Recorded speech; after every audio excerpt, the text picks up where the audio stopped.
Well, Max, good to see you back at the Lathwaite Community Stadium for another season. And you, David? Yeah, it's all good. You pleased to be back? Yeah, very pleased. It's been obviously pretty eventful summer after getting promoted, so it was good just to get away and go on holiday and come back, and I'm ready and raring to go again, hungry for the next season. Great, that's what we need to hear. Can I ask about your highlights of last season? There was the playoff games that were an obvious highlight in Watford, but was there anything else? I think the whole journey really. Obviously we started at historic away. Obviously the fixtures came out recently, and that was a bit of obviously we scored last minute. I scored a penalty, and that kind of got us on a good run at the beginning.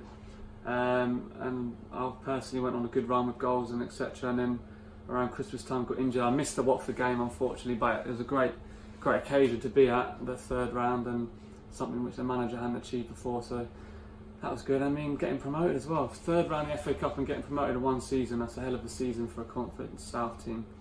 So I just think scoring goals and being a part of that with assists as well.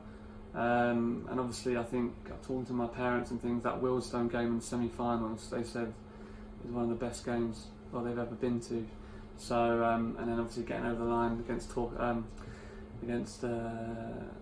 Welling. So yeah, I mean, I think just the whole journey, there wasn't a standout moment, possibly Wealdstone, but again we had to get the job done afterwards. So the whole season as a whole was fantastic, and just being a big part of it was, meant a lot to me. Is there ever a point during a season like that where it dawns on you that this could be the season of your life and you've got to relish every minute of it from now to the end? Definitely get more of a perspective of that when it's all done. Yeah. When you're in the moment, you just focus on the next game, as boring as it sounds. And obviously we weren't in the best of form going into the playoffs. I was telling myself it's two games, a bit like the cricket coming up, the two semi-finals and final.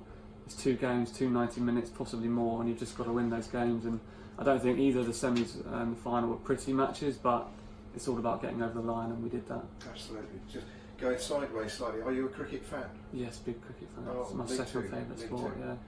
Right. Do you go to any of the international games? I went to the warm-up game against Afghanistan at the Oval, and that was done by 2:30, and I was with a friend who was a Derby fan, and they were playing Villa in the playoff final. So let's say we had some drinks at the cricket, and then we were straight on to the playoff final, which unfortunately they lost, and now he's the manager of my team, Frank Lampard. Oh, right. Yeah, well, I had the unfortunate luck of being at Lord's for the game against Australia the other week, so we'll gloss over that and move on. When we spoke in the same way at this time last year, you told me, I want to ask about two things. You sort of set out your programme that you had in your head for what you wanted to achieve. So I want to ask you, let's stick with that one. Did you manage to do that? Well, yeah, I'd say I set goals the previous season when I was at Hampton. I just wanted to play lots of games, which I did, score lots of goals, which I did, and just kind of wanted to follow on from that at Woking, obviously a bigger fan base, and I just thought at the time they'd have a better chance of promotion. So I kind of had to part way with Hampton, which was difficult at the time, but I knew with the manager and the players that we brought across we'd have a good chance. And yeah, just set out some goals which I saw every day in my house, in my flat, and just wanted to achieve those goals, which just score 10 goals quickly as you can, get 10 assists, which I think by the end of the season I'd both achieved, and the main goal was to get promoted, and we did. So looking back on it, it was really, really good. Setting more goals now for the season coming on, because I think last time I was working in this league had lots of injury trouble and only scored 3 goals. So let's just rack up them 3 goals quickly and then head on to new heights hopefully this season. Yeah, you were telling me about this before we started the camera, that you actually literally typed these things out and had them within your eye line at home. Yeah, no, just putting them in places where I see them every day. So on my wardrobe and in the sitting room on a sellotape to a piece on the table. So just goals, normally it's to do with goals and assists, but just arriving in the box and getting in those places to score goals, but also how am I going to get stronger, how am I going to get faster, like having goals but having a route how to achieve them as well. So working hard in training, doing extra finishing, those are all things I'm contemplating and want to do for the next season. So will you have a typed out list again?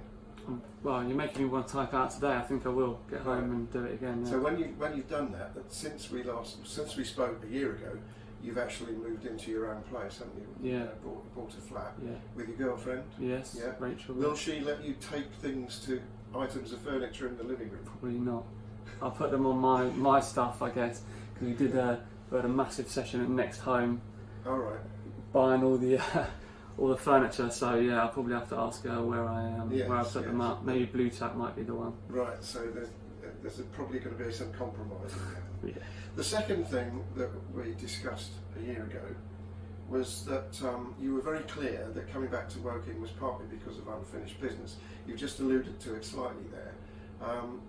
Have you finished that business yet? Did you do that? That part of the business is finished. Obviously, scoring goals, proving to the fans that I was good enough, and getting promoted. Obviously, but there's certainly unfinished business this season. Again, like I said, at this level, I didn't probably justify myself last time due to injuries, due to maybe not hitting the ground running in pre-season under Gary Hill. But really buzzing for this challenge. We're unfancied by most teams. I checked the odds and I think we're second favourites to go down or something like that. So that's a challenge, and I know the manager's going to be right up for that. I know the group of players that we have are going to be really motivated to prove those guys wrong. Yeah, there's a good number so far of last season's players have re-signed, and I suppose there's every justification for that, both in terms of seeing what people can do at the higher level, but also because if you're good enough as a team, as a squad, as an individual to finish second in the league below, then the chances are you'll be able to do a reasonable job at the national level. Yeah, of course, and we've built those bonds over a period of time. Looking at our defence, we've got a lot of defenders who have signed on. That's really important. Obviously, Rossi as well. Sam Howes, we actually even know some of the players here from the Hampton days, so already that's probably the most consistent part of the pitch the manager's kind of sorted out, which is really important. Going into a tougher league, you've got to keep clean sheets and things like that. So, but of course we need to strengthen in areas. Been impressed with some of the players. Obviously we have signed in training already, and maybe some of the players the manager's looking at. So he'll make them decisions, I'm sure. And it's definitely, we've got to build on that season. So bringing in signings will only be a positive thing. Sure. And last season, 40 appearances, 15 goals. That's 1 in 2.7 games. Which is pretty impressive for someone who wasn't playing as a striker, an out-and-out striker. Yeah, 1 and 2 is probably a striker, isn't it? If you're doing more than that, you're doing very, very well. So maybe as a midfielder, 1 and 3, 1 and 2.5 is what I'll aim for. But I'll always try and get 10 as quick as I can, and then see what happens after the season. Actually, both seasons I've got to 10, and it's kind of sloped off a little bit. So that'll be something I'm trying to look at this season.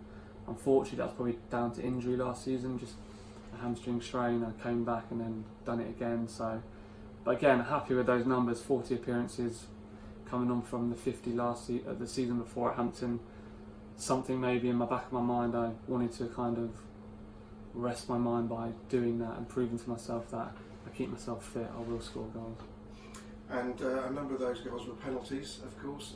And I only say this because I've already spoken with Heidi, who is absolutely determined to take penalties this year.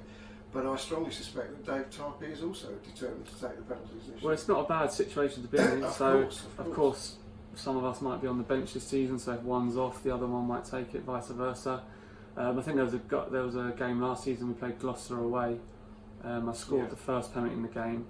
And for some reason I picked up the ball again, just didn't feel as confident because you've obviously got to play the mind games, do you stick or twist, go the other way. So I just gave it to Heidi and he banged it down the middle and we were back in the game. So. But then you got another goal anyway. Yeah. So, I'll be on pens, I'll want to do that. But just think, given that you got that other goal where the keeper kicked it onto you, if you'd taken that penalty score, you'd have had a hat-trick. Yeah, I know. Martin has this joke, Martin Tyler, that under the 2 years I've been under him, I think I scored 4 or 5 braces and not scored a hat-trick. And there's one game in the FA Trophy where I missed a penalty for a hat-trick as well. So maybe I'll get one this season, hopefully, fingers crossed. Absolutely. And lastly, how's the degree going? We talked about that last year. Good, yeah. The degree, sports media and journalism degree with the PFA, they've helped me massively, paying for a lot of the fees with that. a year in, going well. It's hard. It's going to get harder. Apparently, more work. We had 2 crash course weeks in the summer. One Monday to Friday, one a radio week, one a TV week. So doing a bit of what you guys do, handling the camera, being behind the camera, in front of the camera, putting together some radio pieces. Really enjoying it.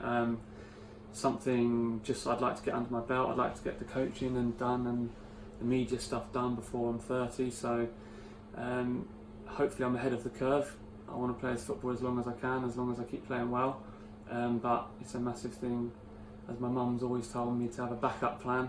Absolutely. Since I was 16. So yeah, no, really enjoying it, and just hopefully I can get the marks that I want to do to justify taking the course itself. Sure. Does it lead you into other sports, or do you focus mainly on football? Yeah, it is mainly football, because the degree runs throughout the university, but the ones on my little side of the degree are all footballers, so right. It is heavily focused. I wouldn't say focused on football. I've had to do essays, all about different sports, and like I said, I'd like to think I've got a good knowledge of cricket, love playing it, love watching it, and my knowledge in other sports is pretty good, tennis, rugby, but I'd say as a player, obviously doing the media work I did last year when I was injured with the radio for BBC Surrey, really enjoyed the commentary stuff, and just tried to focus on bringing maybe something which Mark Francis, or he's got to commentate the game, or something that the normal eye wouldn't see, and maybe a player who's played in the league and in the team would see from a tactics point of view or a dressing room point of view. So I was just kind of really enjoyed that part of it, but tried to focus on giving the listener and the viewer something they wouldn't normally hear or see. Yeah, absolutely. Well, I'm tempted to say that I hope we never get to hear you on the radio, because we only heard you on the radio because you were injured. Yeah. So obviously we don't want that to happen, but if it does, it does, and if it gives you another opportunity to help with the commentary, then that will be much looked forward to by lots of people, I'm sure. Anyway, great to see you back at the Lathe, mate. As I say, thanks very much for your time today. Look forward to seeing you banging the goals in. Cheers, David. Thank you.